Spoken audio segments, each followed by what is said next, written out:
Sarah Michelle Gellar just weighed in on the Neve Campbell situation, and Melissa Barrera just posted something kind of spicy and bloody to her Instagram story. Let's get into this.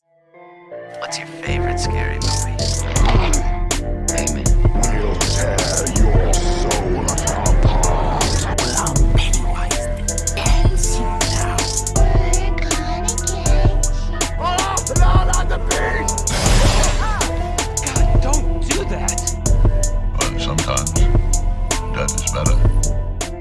Hey everybody, what's up? KillJoy Jake here, and instead of having friends, I have horror movies. Today we're talking a little bit about Scream 6, doing a little update video talking about something that Sarah Michelle Gellar, a co-star from Scream 2 or also Buffy the Vampire Slayer, she made some interesting remarks about the Neve Campbell situation, as well as something interesting that was posted to Melissa Barrera's Instagram story that I think a lot of us are going to be excited to talk about. Now, before we get into all that, I'm going to need y'all to like this video and subscribe for more Scream 6 updates in the future. So getting into this, Sarah Michelle Gellar, SMG for short, Buffy for just a reference, I guess, had some really interesting things to say about the Neve Campbell situation. SMG commended Neve and her decision, saying, "Neve is a really smart, amazing human, and I'm sure that for whatever reason, whether personal or professional, I'm sure she had a very valid reason because she loves her audience and she loves her fans, and she's very proud of those movies. So without knowing any of the story, I can say that." Now, obviously, this is a very supportive quote, but it also does suggest the fact that maybe Neve Campbell didn't just do it for the payment. Maybe there was something about the story she didn't like. Maybe she didn't want to work with these people again for whatever reason,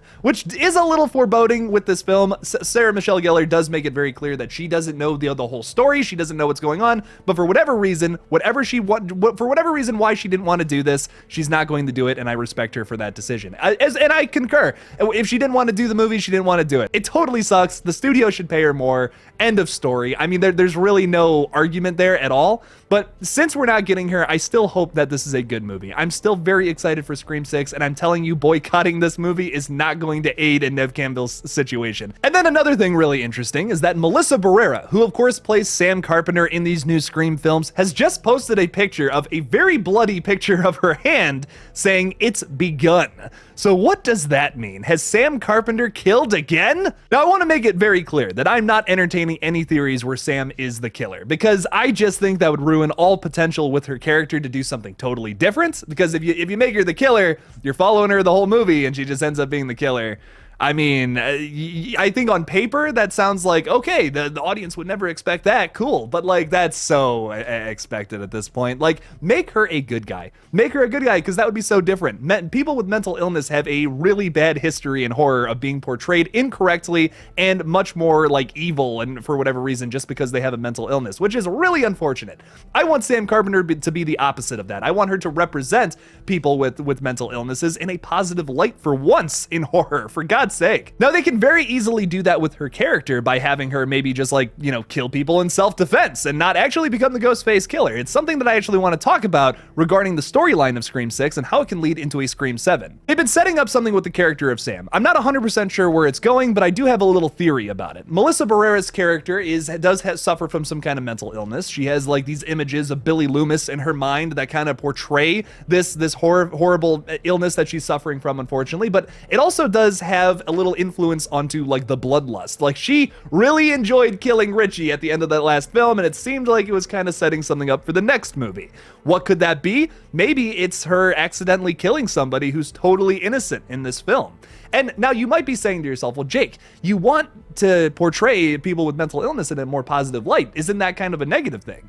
Well, hear me out on this, because it's still a horror movie and it still needs to be effectively scary too on the other side of that. So what if you had the character of Sam Carpenter, in trying to defend her sister and herself, accidentally kill the wrong person and get in trouble for that reason? And then maybe that's the cliffhanger between 6 and a possible 7. Scream 7, no, is not confirmed at this time, but if it does happen, I'm guessing Radio Silence is probably going to do it. This movie is definitely going to make money with or without Neve Campbell. It's something I've gotten into debates with people on live streams before with, but I genuinely think this movie is still going to make money, if not more than the last film. Not like a ridiculous amount. Like, if Neve Campbell was in it, I would not be too wary to say that it could make like 200 million, but I think this movie could make like 150 million easily. Like, I don't even think that's a question at this point. But can Melissa Barrera play some really cool character here that like has some kind of twist ending at the end where it's like, oh my God, it's the first Scream film without a positive ending? They could totally do that right now. No, Scream 7 is not greenlit, but it's a very strong possibility right now, especially with how hot this franchise is right now. Like, you could have this movie come out next year, it makes a bunch of money, let's say, and then Scream 7, I mean, gets announced for the year after in 2024. That is very much so a possibility right now, and maybe it's already confirmed, it's just not public knowledge. Now, why would it not be public knowledge at this point? Why would they not tell us about that? Maybe it's because Scream 6 has a massive cliffhanger ending that leads into Scream 7. There's already speculation and rumors online talking about how Sidney Prescott could return for a Scream 7 film. Maybe everything that is going on right now in the space is all set up for a crazy twist ending at the end of 6, where Sam Carpenter goes to jail wrongfully because she wasn't actually the killer, but maybe she accidentally killed somebody who was totally innocent by accident. And she's taken away, she's blamed for the Ghostface killings. One of the Ghostface killers gets away this time around, which would be so different, so original, and would totally break the formula, which would be so fun to witness. Now, once again, going back to my whole argument about showing people with mental illnesses in a more positive light, that kind of goes against it, right? Well, what if they make a Scream 7 where Melissa Barrera's character is somehow proven innocent for all of that, and then she comes back and totally saves the day? I mean, it's a perfect Christ arc, which, if you have no idea what I'm talking about, in literature, that just refers to a character who rises, falls, and then has a massive comeback. That would be such a great little arc that would span through three movies like this. That would really be well done. It's kind of similar to something that they're doing with Jamie Lee Curtis's character over at the Halloween franchise right now. I mean, I still haven't seen Ends yet, but I'm guessing that's where it's going to go. I think that would just be really cool for Scream to follow something similar with Melissa Barrera's character. It would really make her stand out, and it would be much more than just a Sidney Prescott replacement at that point. I want to see that for Sam. I really want to see something like that, where it's like just a really well done story, a roller coaster of a story like that for her, ultimately with a positive ending. But Scream 6 here has an opportunity to have a bad ending like this, which would be awesome, I think, and totally different for opposed to the rest of the franchise. Because let's say Scream 7 does happen.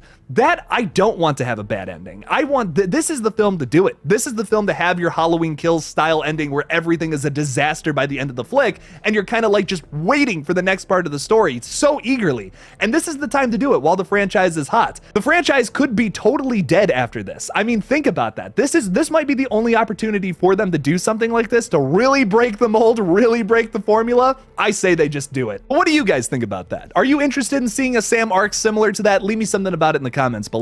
Thank you guys for watching this new Scream 6 update. Don't forget to like this video and subscribe for more horror content. Also, if you want to support this channel even further, you can become a Patreon supporter or a channel member by clicking that join button on my page.